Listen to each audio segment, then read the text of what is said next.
let 50-year-old orcs hang out with 14-year-olds in school. But let's get into the lore of my world from the mating manual, where my mangas, the Night of Slaughter, and Devil's Deal take place in. So within the mating manual, the breeding teams look at two primary locations in regards to the orc entry. They look at the entry where orcs originated in the Yarshava Plains and in the Great Collection. And the reason they look at these two primary locations is because the plains are the origination point for orcs. So this is where their original traditional cultures are located at, versus the Great Collection, which is a mixed species society. So it gives a very big difference for what a human or somebody that's looking to mate with an orc could experience if they go to the plains where the traditional orcs are versus a mixed race society. But what does this have to do with school? Well, when we focus on mixed species society, orcs on average will live about 600 years, which means that their aging progression is vastly different than a human. Like, for example, in mixed race societies, as soon as an orc is born up to the age of 25, they are considered millers. They are called millers because specifically for first-time orc parents, there is a woman in there called the mill mother. And the mill mother is not only a trainer for new parents,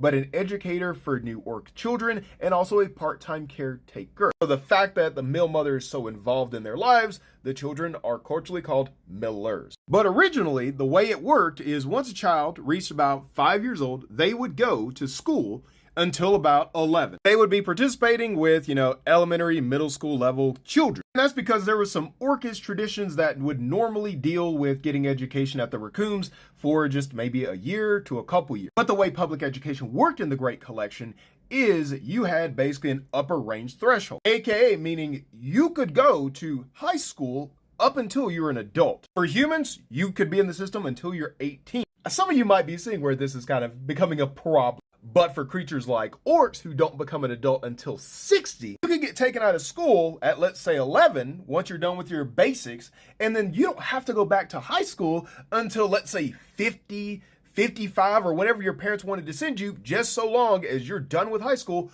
before that 60-year mark. And that's because once you hit 26 in mixed race societies, you're considered a dually. And dually is basically a dumb child, is what they refer to it as a culture, and it's considered your adolescent phase. And this is how it worked for many, many years until the famous experience versus development in schools policy put forth by the Civil Rest Representative Sinker, who was a dwarf at the time. It's important. The reason this dwarf put this policy in place is because there was a situation in one of the clans where a 16-year-old male dwarf ended up impregnating a 58-year-old orc woman. Some of you may be saying, well, they're not adults, so what's the issue? Well, here's what the dwarf argued. The parents, outraged that their 16-year-old got a 58-year-old woman pregnant, came forth and tried to get rape charges and grooming charges pressed against the orc woman. Because their main argument was that the orc woman had so many more years of lived experience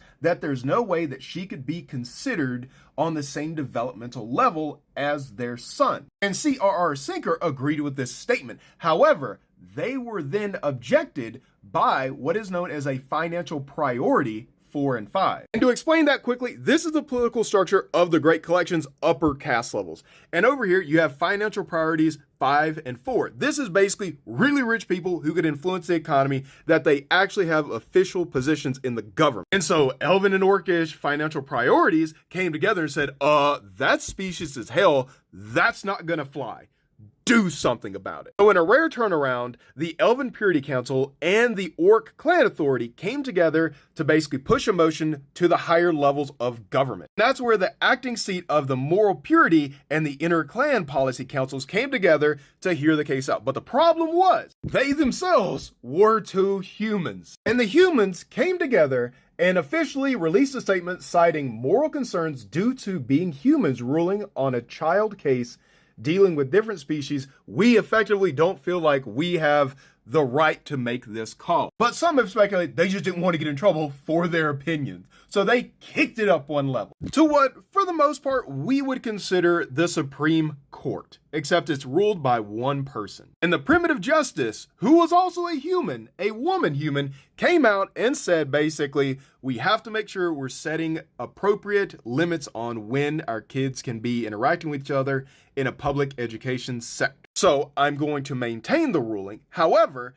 You, the moral purity, and the inner clan policy seats need to get together to figure out an appropriate resolution to this. So working with the species councils, they ended up coming with a 2-level system. This is where we get our current education system. So for basic education, which is what we would consider middle school and elementary school, an orc can go between 5 and 11. And then they're taken out of school for a couple years, and then around the age of 20, they are returned back for what we would consider high school. And they do have an upper limit on when they can do it, but it's pretty much in their 20s they have to get this done. But another situation they had to actually end up answering is what to do with advanced level education, what we would consider college. Because we also don't want a situation where young orcs are getting taken advantage of in adult settings. And so the resolution for higher level education was an orc had to wait until they were considered an adult within their species in order to go to college, which for them was 60 years old. But in most major populations, there is something called a long-lived species education institution who can basically fill in those gaps for them. But it's normally full of, forest elves, orcs, and stuff like that. But if you like the information that's gonna be in the mating manual, including actual anatomy breakdowns of the reproductive systems of creatures, head on over and grab a ruby gold sub, or if you want to get your own original character in the series, grab a diamond. And now, as always, you can read them online for free. Just see the bio description.